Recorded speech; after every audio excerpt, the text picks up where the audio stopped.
All right, let's dive in. You've handed us some pretty compelling source material today. Yes, a YouTube video excerpt. Right, specifically looking at this big initiative happening in Burkina Faso, Faso Mayabbo it's called. So our mission here for you listening is to really unpack the key bits, the details from just this video source, help you get what's being presented. Absolutely. And based on this video, Faso Mayabbo is definitely framed as a remarkably bold step. Bold how? Well, it's described as, revolutionizing infrastructure, really aiming to transform the future of Burkina Faso. Okay. And the video, it puts this core idea out there right away, doesn't it? Something about self-reliance. Exactly. It's presented as this vision rooted in self-reliance, community solidarity, and, well, grassroots empowerment. With that image of leaders working alongside citizens. Yeah, that vision of shared effort, it seems absolutely central to the source's message. Okay, so let's really get into it. What is Faso Mayabbo at its core, according to this video you shared? Well, the name itself, the source explains, carries a pretty powerful message. Which is? It essentially means we must all rise up, and each person must contribute their stone to the country's construction. Contribute their stone. That really captures that hands-on feel. It does. And the video presents this as, a radical departure from older development models. Older models meaning dependency? Aid-driven. Yeah, often relying heavily on external aid, that kind of thing. Here, the clear emphasis is on harnessing Burkina Faso's own resources, local talent, and the power of volunteerism. Building from within, basically. That's the idea presented, a pivot away from dependency. Okay. And the goals. Because the source makes this sound incredibly ambitious. The scale seems huge. Oh, the scale described is So vast. The video gives some really striking infrastructure targets. like what? The stated objective is to pave between 3,000 and 5,000 kilometers each year. Wait, annually?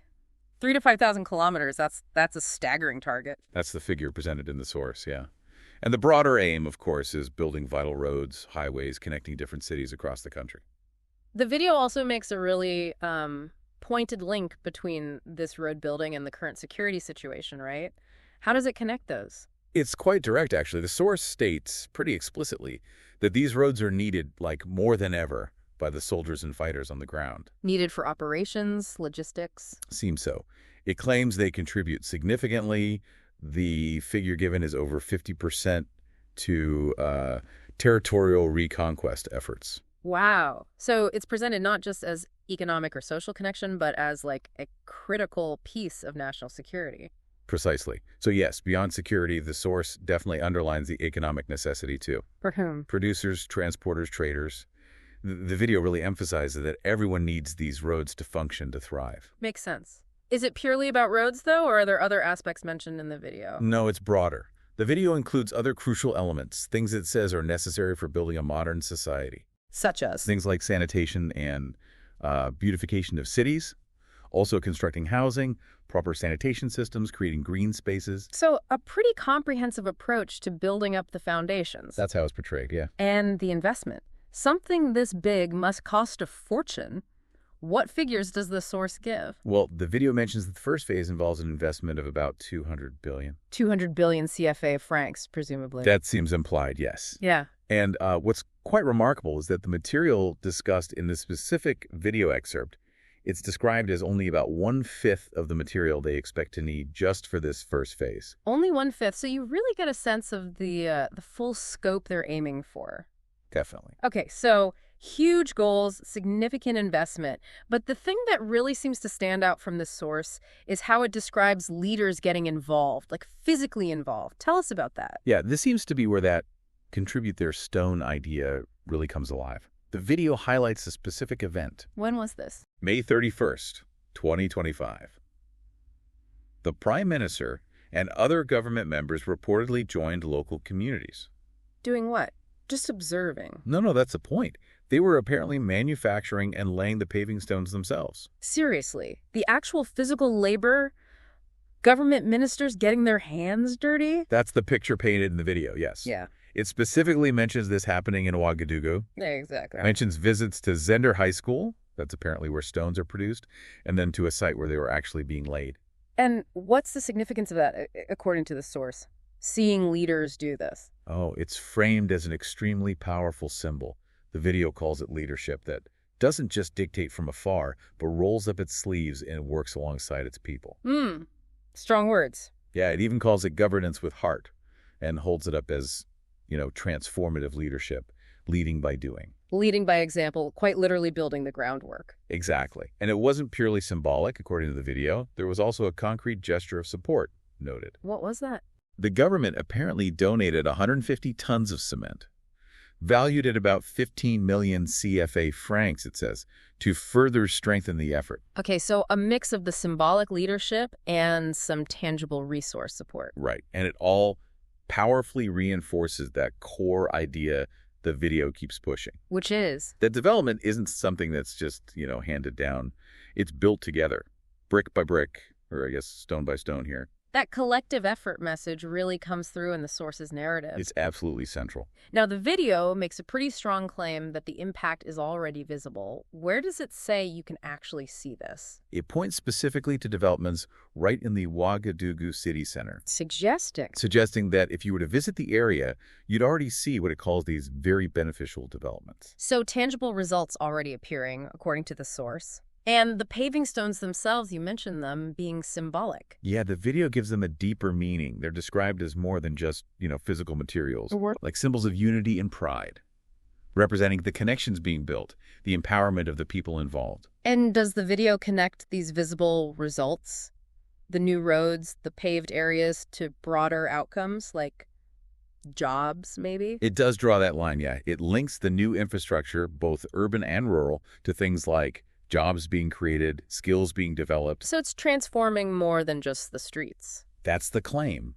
The source says it's transforming not just streets, but the very spirit of Burkina Faso, implying a much deeper national change. With this focus on everyone chipping in, it really sounds like the initiative is presented as a direct call to every single citizen. It's described quite explicitly that way, yes, as a call launched to every citizen of Burkina Faso. And the core message being sent to them, what are they being asked to do? The message is essentially that they can overcome challenges through ourselves, through our efforts, through our ingenuity. It's all about internal capability, collective power. So how does the video suggest people can actually get involved? What can they do? It says citizens can organize themselves individually or collectively in their neighborhoods and cities. To do what specifically? To undertake actions like, paving local areas, joining in on sanitation work, maybe reforesting their own living environments. Practical things. So there's a clear expectation laid out in the source that every Burkinabe is meant to participate, to get involved in this dynamic. Yes, the video really emphasizes that. Everyone's expected to contribute their part so the country, the cities, the neighborhoods can be transformed quickly. And it frames all this effort within a kind of bigger picture, doesn't it? Something about a popular and progressive revolution.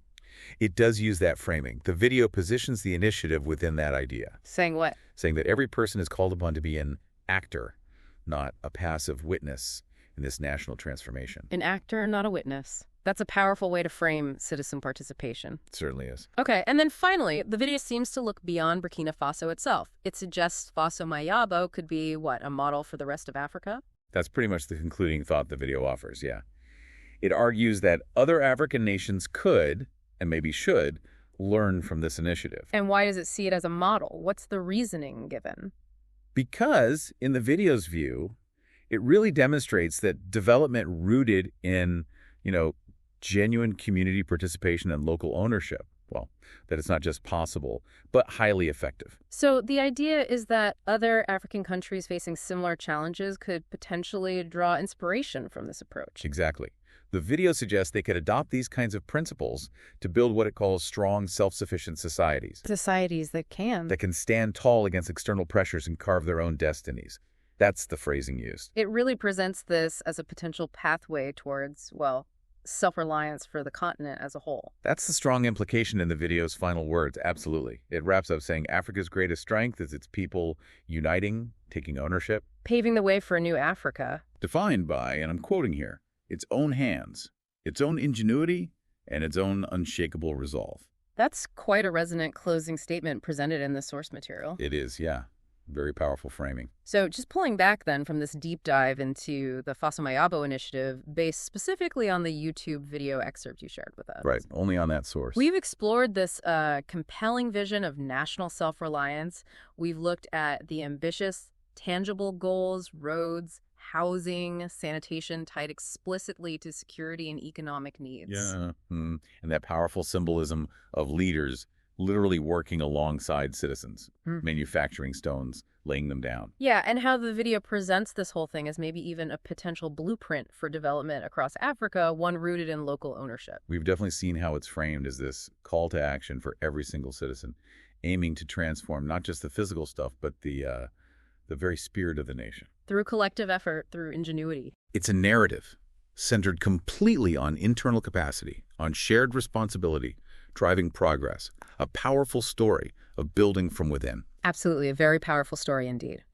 And that leaves us, and you listening, with maybe a thought to consider, one that really echoes the video's strong emphasis on self-determination, on collective action. What does it truly take fundamentally for any community, or maybe any nation, to take authentic ownership of its future? To build it not by waiting for outside help, but brick by brick, stone by stone, with its own hands.